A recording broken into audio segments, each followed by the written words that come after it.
There are 8 things that I'm planning to stop buying to save more money. I'm not a believer in depriving yourself, but I am a believer in spending your hard-earned money wisely and living below your means. Saving will only get you so far, but spending less so that you can invest that money and put it to work for you will make all the difference. In today's video, I'll be sharing 8 things that I'm not going to be spending money on so that I can instead invest and grow my wealth. Cutting out these things is going to leave me with so much more money each month without having to sacrifice on my quality of life. So let's get into it. Number 1 is books. Now, I personally read a lot, somewhere between 40 to 60 books a year, because I truly believe that acquiring knowledge through reading is a great investment in myself. Knowledge is powerful, and it's something that once you've acquired it, no one can take it away from you. With books that I'm going to read this year, what I'm going to do is check them out for free if I want a hard copy from my local library. Otherwise, I'll be using the free app Libby if I want to read a digital copy. I'm planning to do this with books that I know I'm not going to read again and again, and also most fiction books. I do also have my Kindle, which I can use to buy digital copies of books if it's something that I think I'm going to refer back to or read again and again. I only have a small handful of hard copy books, which you can actually see on my shelf here, and I'm not planning to add to this collection this year unless someone gifts me a book and it's one that I want to keep. Number 2 on this list is a brand new car. Last year I had this really strong urge to buy myself a brand new luxury car, which I didn't end up going through with after doing some deep reflections. I've purchased 2 brand new cars previously in my life, and while the experience of buying a brand new car was really nice and it was great having that new car smell, in hindsight, the financial decision behind it was not the greatest. I do actually have a whole video about that, which I will link up over here if you'd like to check that out. In a nutshell, I won't buy a brand new car ever again in my life because financially it doesn't really make sense, and it's not something that I truly place value on anymore. And my motto always is, if you can't afford it, then don't buy it. The second that you put a key into a brand new car and drive it out of the car lot, it immediately loses 10% of its value. On average, a brand new car will have lost around 60% of its value by the 3rd year. I know some people really enjoy driving a brand new car and having that experience, and trust me, it's something that I did too. But at this point in life, is it something that is really worth it? Or is that money better spent invested into assets that can grow your wealth, generate you more money and cash flow that you could then later spend in life on a brand new car if it's something that still aligns with your values then and it's something that you want then. After I did some deep reflections on this for myself, I realized that buying a brand new car was not actually out of a need, but more out of an ego-driven place. The car that I have currently is perfectly fine to get me from A to B.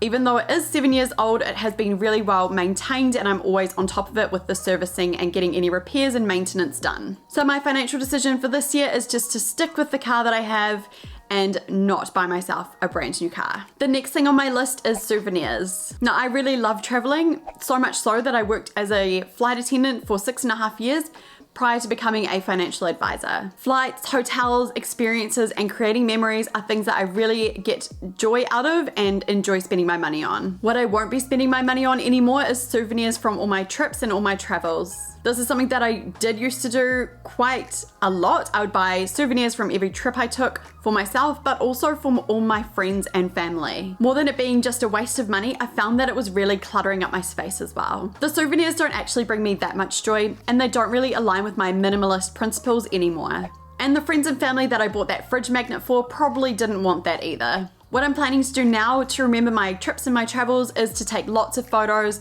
and also journal and write down about my experiences that I have. I find that looking back on photos from trips and reading about the experiences that I've had brings me so much more joy than a souvenir ever did. It also keeps my living space more clear and also more money in my pocket that I can then invest to grow my assets and my wealth. Number 4 is buying the updated version. Technology really is one of the fastest moving industries, and the rate at which they release new tech far exceeds our needs to actually replace them. Regardless of this, we do still seem to buy the latest iPhone or smartwatch when it's released. I've found that when I've upgraded my tech, it hasn't actually brought me as much joy as when I first acquired it. So for example, when I first bought an iPhone and I went from not having an iPhone to having an iPhone, I saw a huge spike in my happiness levels. However, when I've upgraded my iPhone and gone from, say, an iPhone 4 to an iPhone 5, I haven't seen my joy in life increase as much as it did as when I first acquired an iPhone. I had a little spike in my happiness, like a 5 to 10% increase in happiness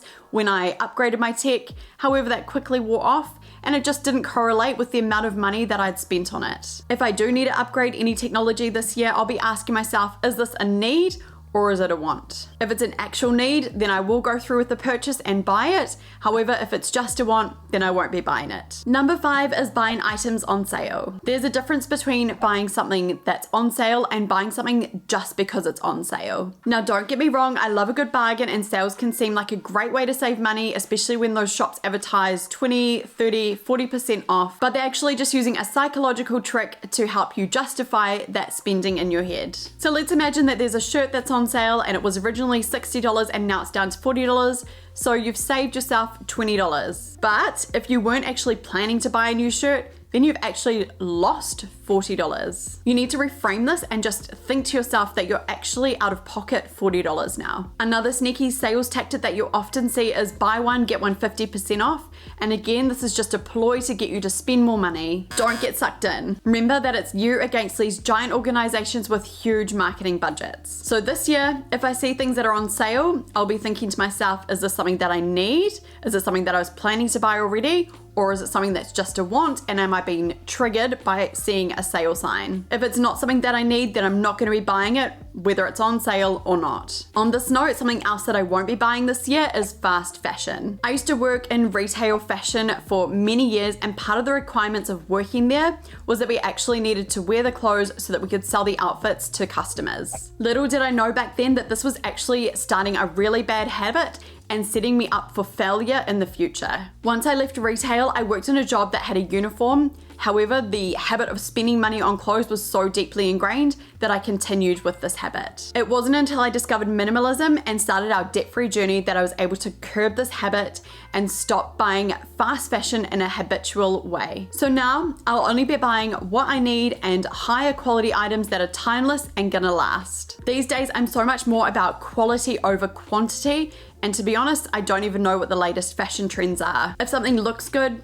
feels good, and is comfortable, and it's something that I need, then I'll be buying it. Number 7 on this list is anything high maintenance. So that's basically things like getting my nails done, dyeing my hair, and getting my eyelashes done. It's all just too high maintenance and isn't something that I see value in spending money on or anything that actually brings me that much joy anymore. Plus, it just takes so much of your time to stay on top of these things. When I'm getting my nails done, for example, I can't do anything else at the same time. I can't do any work. So I'm not only sacrificing the money to spend on getting that stuff done, but also sacrificing an hour of my time that I could have spent doing something else that would get me a greater return. So this year, there's gonna be no more high maintenance going on in my life. What I will do this year is spend my money on high quality products that I can use at home for my hair care and my skincare, as this is something that I find value in and prefer to spend my money on. I like my self-care Sundays where I do my hair oiling and also chuck on a face mask. This is something that brings me joy and it's something that I find value in. The final thing on this list is lottery tickets. I used to buy a lottery ticket every week and spend around $25 a week on this, and I've never won more than bonus free tickets and probably maybe $20 max. In New Zealand, there is a 1 in 38.3 million chance that you'll win First Division. Those odds are definitely stacked against me and not in my favor. It was probably more of a habit buying the lotto ticket each week than anything else. What I will do now with the money that I used to spend on lotto tickets is instead invest it. Now my money is going to be working for me and compounding over time instead of disappearing into a glimmer of hope. I'm now investing and growing my wealth over time, which aligns with my goals and my financial future. My overall mindset with spending is that I am happy to spend money on things that bring me value and add joy to my life. However, I don't want to spend just out of habit or to feed an ego. I think if you can cut these two things out, you could be in a really good place financially. With all of these things, I like to look at my financial decisions in terms of a trade-off. So if I'm buying a liability or something that's going to decrease in value over time, is it worth the trade-off of sacrificing my financial future? Well, it may not feel like it at the time. That money could potentially have been put to better use in an investment or to educate yourself, to grow your wealth that could potentially change your life. I've got another video about bad money habits and how to break them, which will be coming up next if it's something that you'd like to check out. Thank you so much for watching. Don't forget to like and subscribe, and I'll see you in the next one.